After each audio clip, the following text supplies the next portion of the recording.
And it's not chairman, and I'm just a district commissioner, Well, but commissioner. thank you for elevating me to that position. And I'm glad I'm not in that position right now. So, but anyway, I have had no communication with Mr. Earhart. And is that your one question? Because basically you're limited to one question. I'll allow you to have another if you want to. Well, I happen to know that you did talk to him, so thank you.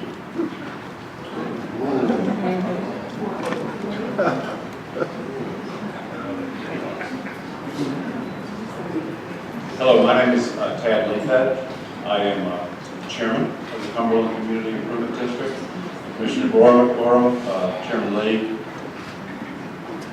Commissioner Cupid, Commissioner Burrell, thank you for being here and giving the citizens of Cobb County the opportunity to be heard on this matter. I appreciate you doing that. I do have a question with a little bit of a preamble.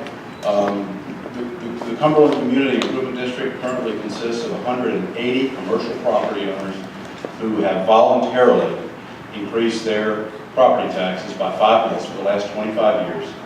Over that time, we've collected $100 million and brought about somewhere in the neighborhood of $600 million in improvements.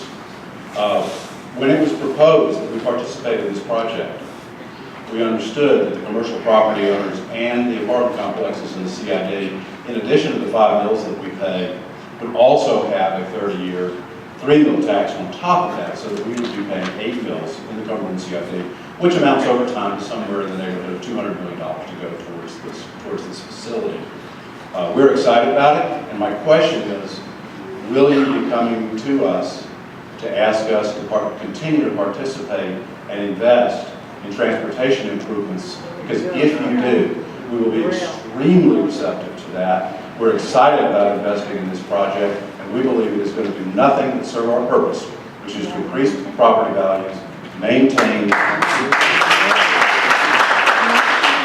mobility, and maintain quality of life for people in our district to pay the tax. So we would welcome you, if you will, to come ask this question. You betcha. Thank you. Yes, sir. Good evening. My name is Tom Maslin. I've been a resident of Vinings for 30 years, and I have a few questions. First question I would have is, how many commissioners live within a mile of the location for this project? Do any of you? If you did, you would have an appreciation for the tremendous traffic difficulties there are in that area right now. But on 75, 285 is a nightmare already, and I haven't heard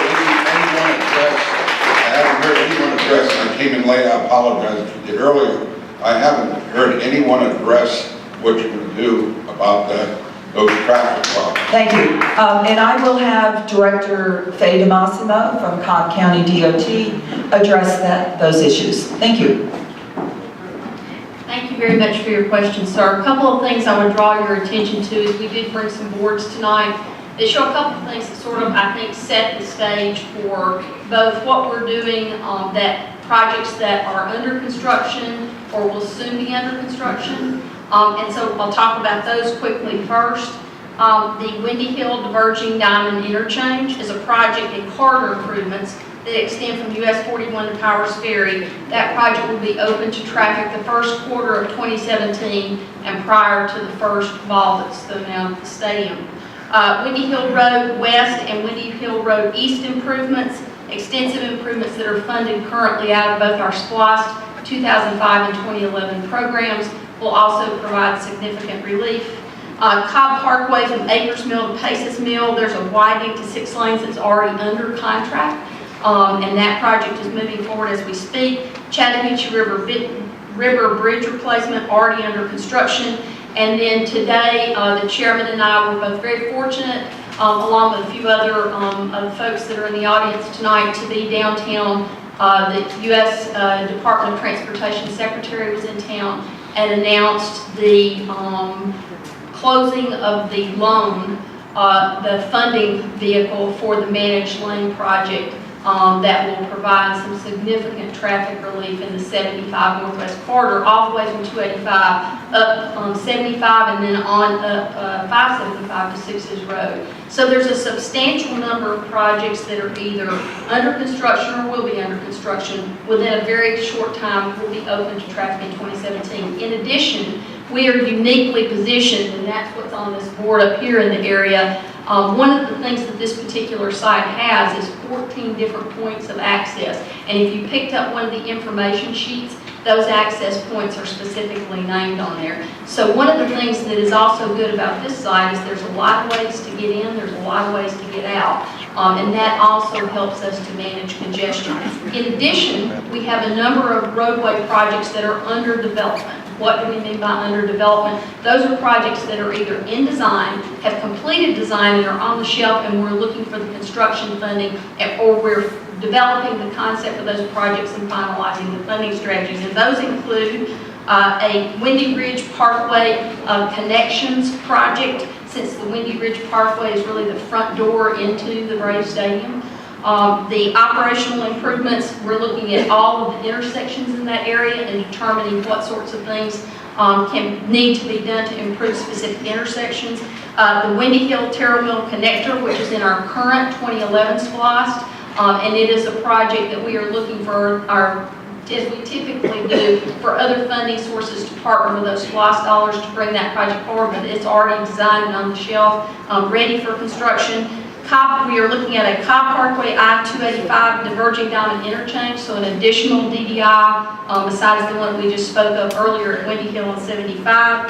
Cobb Parkway Cumberland Split Diamond, I-285 access to Circle 75 Parkway Roundabout, and Cobb Parkway from Windy Ridge Parkway to the 120 North Loop is a GDOT-led improvement project that we are currently working in partnership with GDOT on to move that forward. So lots of different things in the area. We're also looking at a pedestrian transit bridge that will connect from the Galleria area over to the stadium development area, and are already working on a concept for that and believe that that project can be brought forward and be open and ready for both transit and pedestrian users in 2017. And then additionally, if you got a copy of the information sheet that we handed out tonight, on the other side of it, talks about all the transit that is already operating in that area, either by Cobb Community Transit, which we have 5 different of our various lines that are operating in that area, as well as one of the MARTA lines that all come together at that Cumberland area. So, and we anticipate that there will be other sidewalk improvements. So we've got a very solid plan of how to address that, because we know that traffic congestion is one of the key concerns of many folks, including yourself. And a number of the projects you've mentioned were already in the works, were they not? They were, sir. And when we design projects, one of the things that Cobb has been extraordinarily, I think, good about is when the projects that I mentioned to you, we didn't design those projects to meet the issues that are out there right now. We designed those projects to meet the current demand, but also future demand. So those are projects that are not just addressing the issues that although they will do that, they're addressing the future. We've always been very proactive about ensuring that our transportation plans and our projects do that, and always have been very aggressive about seeking those funding strategies that enable to bring those projects online sooner rather than later. So many of those projects were needed because of the current traffic situation. The Cumberland area is an area that has a lot of activity, and so we're always looking at how to be sure that we maximize our transportation system there. Now, a couple of things I would mention to you, though. There are a couple of the roadways in that area, key roadways in that area. Cumberland is a particular one where it operates at a very high level of service, even in a PM peak now. So a lot of our roadways in that area already operate at a high level of service, and we have a traffic signal optimization system in that area. It's called SCATS, that enables us to adjust, and the system actually automatically adjusts the signals to the traffic conditions that are out there on the ground. So we have a lot of infrastructure in place that enables us, as you say, to meet the current things that we have out there, but also to meet those needs well into the future, because we predict for the future. Because the current situation is a nightmare as it is. I would raise another I would raise another point with you, having worked in highway design myself. I think it's fair to say, and I ask if you disagree with me, that oftentimes by the time the road gets built, that was in the design to solve a problem, it's already outmoded. And the proof of that is Spaghetti Junction, 400 and 285, 75 and 285, 40 and 285. If I could address your comments, those are all state projects, okay? And we agree that the state has a long way to go, okay? And in actuality, we're working better with our Cobb DOT and the state DOT is working better now trying to identify solutions that haven't been addressed in the past.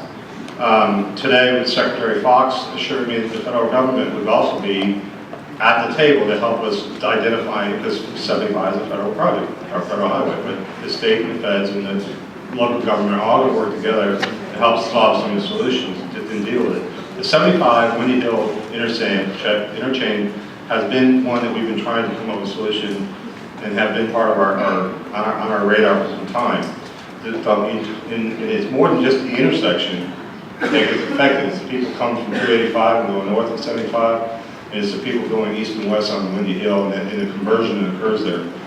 The DDI and the work that's going to be done there will significantly improve that intersection, which is going to, the bottleneck that currently occurs heading north is going to be improved significantly, just through the DDI associated with that, and the work being done east and west of Windy Hill. That project needs to be done, and it should be done. In addition to the 41 that she talked about, 285 and 41, that's a bottleneck also. So we've got two projects that are moving forward. Again, designed not only for our current situation, but you know, the good thing, we know where we're going to be in 3 years. So these designs will be put in place to address where we're going to be in 3 years at a minimum, and looking forward to go with solutions. Add to that, what we talked about today, the managed lane project that's going to be going adjacent to I-75. There's 2 additional managed lane projects for buses and commuter buses and those folks that have the opportunity and the desire to travel in them. Those 70% or 60% of Cherokee County workforce leaves every day, and half of them go downtown. Half of our workforce goes downtown each day. By providing an alternative so that when you're inside 285, you can get on the managed lanes and go north into Cherokee County without ever touching 75 inside the Cobb County area, is going to significantly improve the bottleneck that occurs. And you'll be able to get in those managed lanes from 285, coming from the west, the north side, and from the south side. So that it's going to significantly improve that particular region. We understand, we understand it's a bottleneck, but I'm confident that what we're going to do is going to work. The other additional benefit is we're designing this whole project is being designed from the ground up. So bottom points and conflict points that exist between pedestrian and vehicle traffic, it's going to be something we can plan for up front and make sure that we've done it right. Not to mention, we talked about traffic. The Braves Stadium, when you take the number of days they play in-house, they play at home, and you remove the weekend dates, and then you remove the dates in the summer, where we know traffic in the summer is always better. There's only 30 days out of the entire home schedule that are during a weekday period. And I guarantee you, with the fine police department we have in Cobb County, with the great professionals we have with DOT, we're going to have a plan in place to make sure that we significantly minimize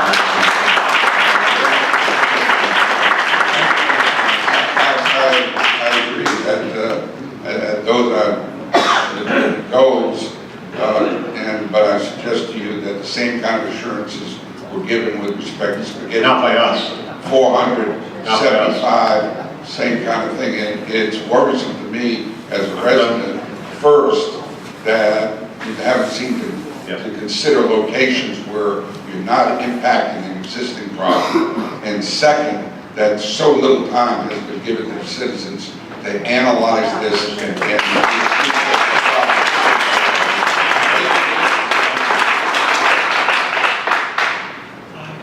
Hello, my name is Stephen Springle. I live about 4 miles from the proposed stadium. I'd like to ask a broad question, because myself and my neighbors have worries about traffic. And the broad question would be, on game days, how bad should we expect it to be? And what's the likelihood that the value of our homes will decline as a consequence of that? First of all, on game days, I expect it not to be, as I just talked about, we're going to put a traffic plan in place to make sure we minimize any impact. Second of all, I anticipate your traffic values going up because it'll be so close to a world-class, desirable, walkable experience. I just think it will, okay? And contrary to some of the laughter, there's plenty of case models that show that's going to happen. So, May I ask just one follow-up question? Because go ahead. but related, if somebody said to me, would you buy my house? And it's near a stadium, I thought that would be a negative, not a positive for selling the house. Okay. Do you disagree with that? No, but you're not, see, I disagree with you, because a lot of the positive developments that are occurring now are around stadiums that are done as a community like this, okay? One of the reasons Braves are leaving where they are is because they were not able to do what they wanted to do, that they're going to do here where they are. So, and they also adopted a stadium that was adjusted from the one day. So they have specific business reasons why they want to move, and it isn't what you're saying. The other thing to consider, okay, and we got to allow room for the folks behind you. The other thing to take into consideration is that, again, we're going to be planning this for another 3 years before they even open the first day. We'll make sure that we're doing everything we possibly can to do that. Also, remember, I mentioned this land is undeveloped. It is undeveloped. It is currently on a future land use for high-density residential, retail, and office commercial. Somebody could come in, buy right, and build today and make a much worse situation traffic-wise than what we're going to be able to accomplish by doing this from the ground up with a site plan in place and with the 3 years lead time. So I think this is a pretty good deal. In fact, when we get done, I'm very happy. Unfortunately, I think we won't know, practically speaking, we won't know for those people that live within a 5 to 10 mile radius if it's workable or it's a disaster. Yeah, there's a lot of different. We just won't know. So, thank you. Yes, ma'am. Hi, I'm Allison Dupuy. I go to Wheeler High School, and I was just wondering, what are the plans for the complex after the Braves leave? 30 years. We will own a world-class stadium. It is my intent to keep the Braves here forever as long as they're playing baseball.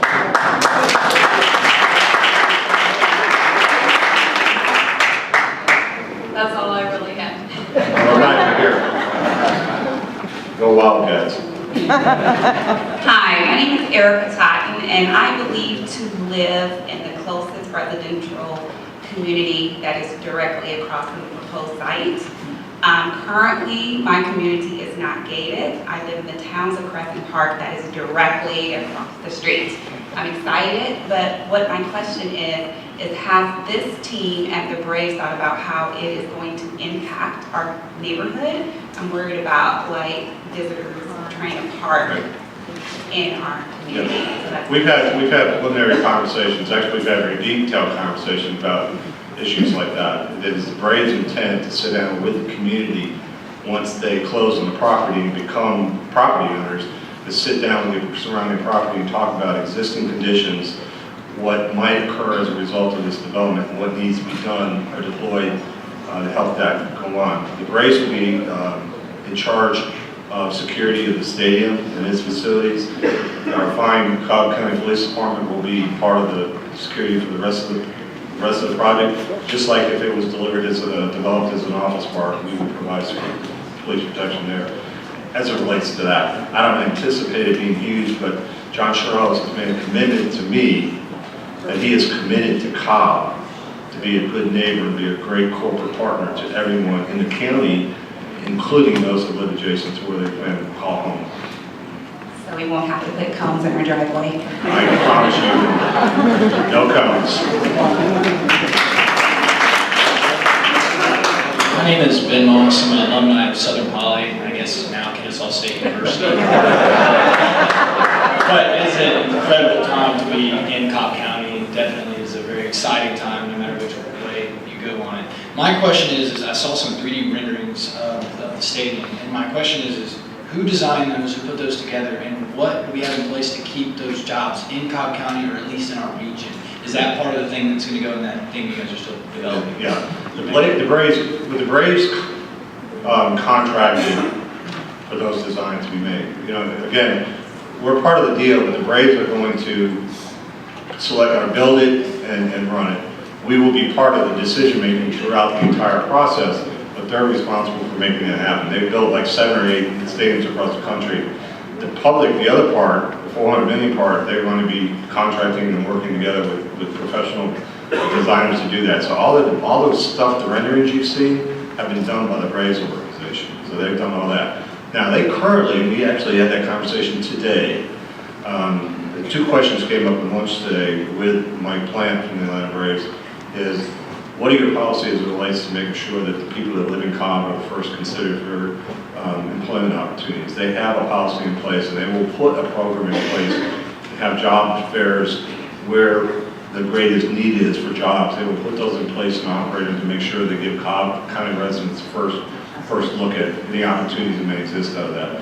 Number 1. 2, the other one was what about employmentability aliens? And they currently have a policy in place as strong as ours to verify not only contractors, but subcontractors and subcontractors, almost as tight. I think it is actually as tight as our requirements for our ordinance to make sure that that doesn't happen. So if you go back and look at the Braves policies, their policies have always been, when we go into a community, we become part of that community, and we understand that if we invest our dollars in the community, we invest in the people that from the community that need jobs, and we invest in businesses that will benefit from that, or from that community, we all win. Their job is, their goal is not to come in here and bring a bunch of people from outside. Now, we're gonna have to bring subject matter experts in, because, I mean, that goes without saying, but they're gonna work hard, because these guys are investing close to $1 billion in our community to be here for 30 years.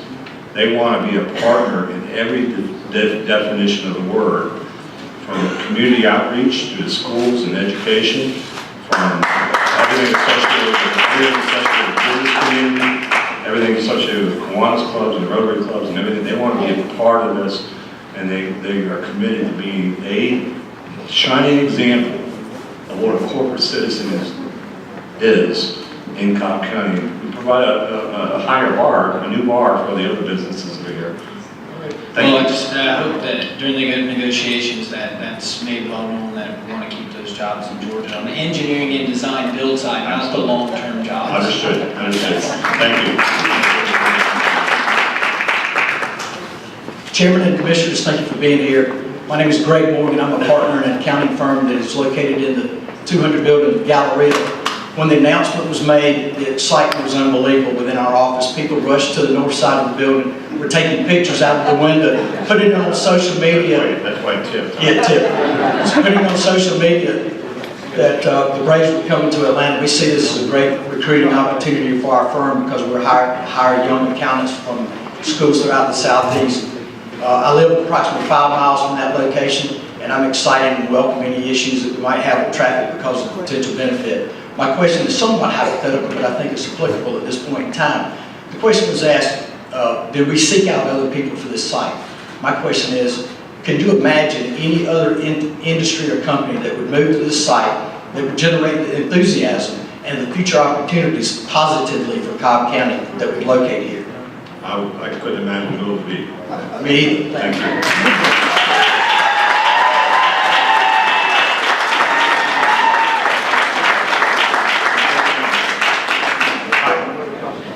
Hi, Mr. Lee. My name is Janet Peters. I'm in Commissioner Burrell's area. How are you? I'm not used to talking in front of people, and I have been trying to find as much information on this project as I can via mainly the media, the Marietta Daily Journal, which I'm happy to say has been covering it extensively. There are so many questions I have, but tonight I'd like to limit it to traffic, which was the last really topic that I think has been discussed. I live right near Town Center Mall. If I have to go anywhere down into Atlanta, east or west along 285, the only way through for me is going down 75 or 41. Unless I want to go north, go 92 east or west, and try and cut out that intersection. I am petrified of the traffic, and I am afraid that my value of my home, like the gentleman earlier mentioned, is going to be affected. Because commuting is going to be a nightmare if that game is on that night. And I've read in the paper they're going to delay it for a half hour. That's not going to make any difference. The other day I tried to get out of my subdivision and could not move because of the accident that was up on 75, a little bit farther north of me, up near Town Lake, I think it was. I could not get out of my subdivision at 7:30 at night. So this leads me to two questions. Where are all these cars going to be parked? Because I looked at yesterday's paper or today's paper and they had a diagram with no parking spaces indicated. Are they going to be parking in the Galleria? If so, how many parking spots is there? And the main entrance into the Galleria is through 41. I also might have a second part of the question, which I would like to ask you to give me. There are so many areas of Cobb that need economic development, mainly down in the south side. What is it considered, having it in Cobb, but putting it in another area besides this central, essential bottleneck of 75 to 85? I look forward to your answer. Thank you. The first question is, the accident, the fatal accident occurred on 75. Whenever you have a fatal accident, that specifically it takes several lives, in the middle, right before rush hour, you're going to have gridlock. I don't care where you are, if you're in the middle of Oklahoma, you're going to have gridlock, as they have to shut down the highway to investigate and take care of the accident.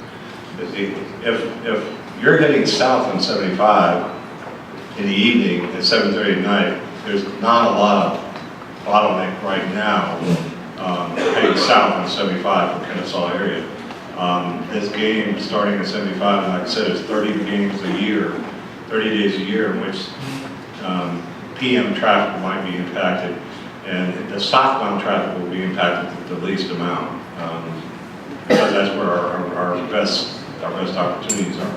We'll also have managed lanes heading north, so we'll have two additional lanes heading north to alleviate some of the congestion that's on the purpose lane. So that'll be a benefit to it. Give me your second question again. Parking. Okay. The existing, underneath the footprint of the stadium will be 2,000 parking spots. That's the existing underneath the stadium. What the Braves intend to do, and they haven't been able to do yet because it hasn't been public, is they intend to go to all the different organizations and buildings in the area and see where they might be able to lease parking. That's the first thing. And then once they determine what they can lease, and most of the buildings that have available parking in the evenings are closer to this stadium than some of the current parking that exists downtown. So they're going to look at other options like Children's Klein property. They've already expressed an interest in talking to Braves about leasing the hundreds of spots they have. So what they intend to do is go around and see where they can lease spots, and then after they get done with that, there are 2 areas designated for decks that will come back and be built to provide the adequate parking that is necessary. The other good thing is associated with this project is that Cumberland is the 3rd most dense work area in Georgia during the day. A good amount of the folks that actually go to the Braves game will already be working here and already parked. So what you anticipate, like I was with today a guy from Georgia DOT, he said to me, as we were looking out at the connector, he said, "See that connector? He goes, at 5 o'clock that gets jammed every single time there's a baseball game." And he says, "See that connector? It gets jammed every single day there's not a baseball game." They're simply put, going downtown is difficult because it has very few access points, and we take a lot of our perception of what traffic is based on our experience going downtown. We have a site here where we have 3 years to plan for. We have existing programs in place that the Braves never had down there. We have a long-term to plan and improvements get done. We have a SCAT system for timing signalization, which we didn't have before. We got 2 additional lanes being built for commuter traffic, which they don't have downtown. Not to mention we have more transit options through our bus systems and MARTA's bus systems already in existence there that they don't have at the Braves Stadium. So there's going to be a lot. We got people working in the area that can walk. We got the people that go there that can walk around it. You got the fact that you got more transit opportunities, you got more access points, and you got more labor and traffic improvement. That also helps. However, if the people are already there because they're working, that means they're taking one parking spot. Yeah, we'll take So that. that means people that are coming in Right. that don't work there. Approximately how many parking spots are you considering? Anywhere between